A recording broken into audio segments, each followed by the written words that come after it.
लगभग 400 साल पहले बनाई जाने वाली ये खूबसूरत बिल्डिंग, जहां अपने दौर की सबसे बड़ी और सबसे शानदार बिल्डिंग हुआ करती थी, वहीं आज इसको दुनिया का 7वां अजूबा भी माना जाता है।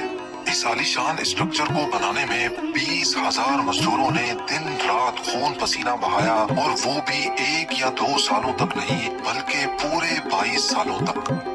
अगर आज के दौर में इसकी कीमत का अंदाजा लगाया जाए तो संगे मरमर का ये अनमोल मकबरा हैरत अंगेज तौर पे $1 बिलियन यानी 7,500 करोड़ रुपयों से भी ज्यादा महंगा है, क्योंकि इस बिल्डिंग में मुगल आर्किटेक्ट्स ने अपने हुनर की कई ऐसी निशानियां छोड़ी थी जिनकी दुनिया के टॉप इंजीनियर्स भी आज तक तारीफ करते हैं। इस बिल्डिंग को ऐसे डिजाइन किया गया कि जब मेन गेट के पीछे से इसको देखा जाता है तो ये काफी बड़ी लगती है, लेकिन जैसे ही मेन गेट की तरफ बढ़ा जाता है तो ऑटोमेटिकली इसका साइज छोटा होता जाता है। दिमाग को चकरा देने वाली ये कोई पहली ट्रिक नहीं थी जो मुगल आर्किटेक्ट्स ने इस्तेमाल की हो। इसके गिर्द चारों मीनारों को बिल्कुल सीधा खड़ा नहीं किया गया, बल्कि ये मीनार बाहर की तरफ थोड़ा झुके हुए हैं, क्योंकि अगर इनको सीधा खड़ा किया जाता तो दूर से देखने पर ये अंदर की तरफ झुके हुए लगते, जैसा कि इन मस्जिदों में आप देख सकते हैं। इन मीनारों को बाहर की तरफ झुकाने का एक और रीजन भी था, और वो ये था कि खतरनाक अर्थक्वेक की सूरत में अगर ये मीनार गिरे भी तो ये बाहर की तरफ गिरकर ताजमहल पर एक आंच भी ना आने दे। लेकिन आखिर माजरा क्या था कि इसको बनाने वाले किसी सूरत में इस पर एक खराश भी बर्दाश्त नहीं कर सकते थे। ताजमहल के वो कौन कौन से राज थे जिनको 400 साल पहले छुपाने की कोशिश की गई थी, और जब उस दौर में कंक्रीट या स्टील ही नहीं हुआ करता था तो आखिर इस आलीशान मकबरे और इस पर मौजूद 40 मीटर ऊंचे डूम को कैसे बनाया गया, ये सब और इससे भी ज्यादा आप जान सकेंगे आज की इस स्पेशल वीडियो में। नाजरीन, ये मामला स्टार्ट हुआ था सन 1607 में, जब इंडिया और पाकिस्तान के इस खित्ते में मुगल एम्पायर का होल्ड हुआ करता था। इस दिन मुगल शहंशाह का सबसे छोटा बेटा शहाबुद्दीन मोहम्मद खुर्रम 15 साल का हो चुका था, और उसी की सेलिब्रेशन के लिए आगरा फोर्ट में एक आलीशान पार्टी रखी गई थी।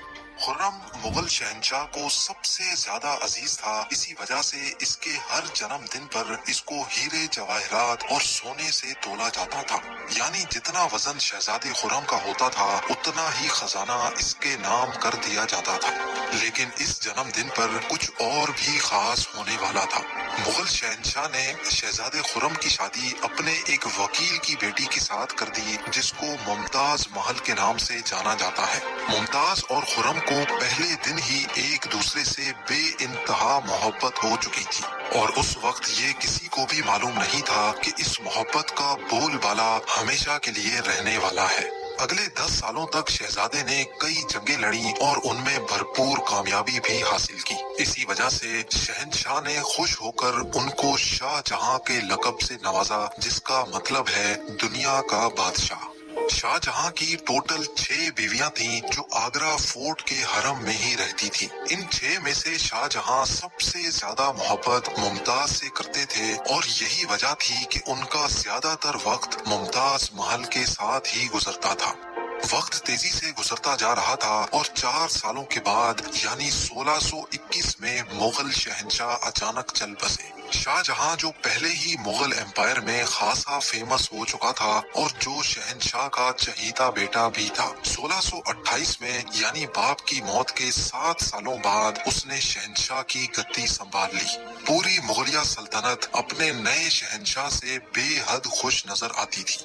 ये वो पीरियड था जब मुगल एम्पायर अपने पूरे उरूज पर थी, यानी पूरे इंडिया पाकिस्तान के साथ साथ अफगानिस्तान के भी कई हिस्सों में मुगलिया सल्तनत का राज हुआ करता था। सारे फैसले शाहजहां खुद करता था, जबकि मुमताज महल पीछे रहकर शाहजहां को मशवरे दिया करती थी। लेकिन किसी को भी इस बात का इल्म नहीं था कि ये खुशियां अनकरीब मातम में बदलने वाली हैं। गद्दी संभाले अभी 1 ही साल गुजरा था कि एक बार फिर से मुगल एम्पायर को दुश्मनों का सामना करना पड़ा। अगले 2 साल जंग चलती रही और शाहजहां को इस जंग में भी भरपूर कामयाबी नसीब हुई। لیکن شاہجہاں ابھی اس کامیابی کا جشن مناتے کہ ان کو ایک افسوسناک خبر سے آگاہ کیا گیا۔ ممتاز محل جو کہ شاہجہاں کے 14ویں بچے کو جنم دے رہی تھی، اس کی حالت بگڑ گئی اور 17 جون سن 1631 کو وہ نہ چاہتے ہوئے بھی اس دنیا سے چل بسی۔ پوری مغلیہ سلطنت کا جشن دیکھتے ہی دیکھتے ماتم میں بدل گیا۔ یہ خبر جو شاہجہاں پر آگ بن کر گری تھی، اس نے تو جیسے ان کی دنیا ہی ختم کر ڈالی۔ شاہجہاں کی سب سے پہلی محبت اور ان کی سب سے عزیز بیوی ممتاز محل اس دنیا سے رخصت ہو چکی تھی۔ کہا جاتا ہے کہ اس غم کی پرچائی نے شاہجہاں کو کالے اندھیروں میں دھکیل دیا تھا۔ اگلے 8 دنوں تک انہوں نے کچھ نہیں کھایا اور اگلے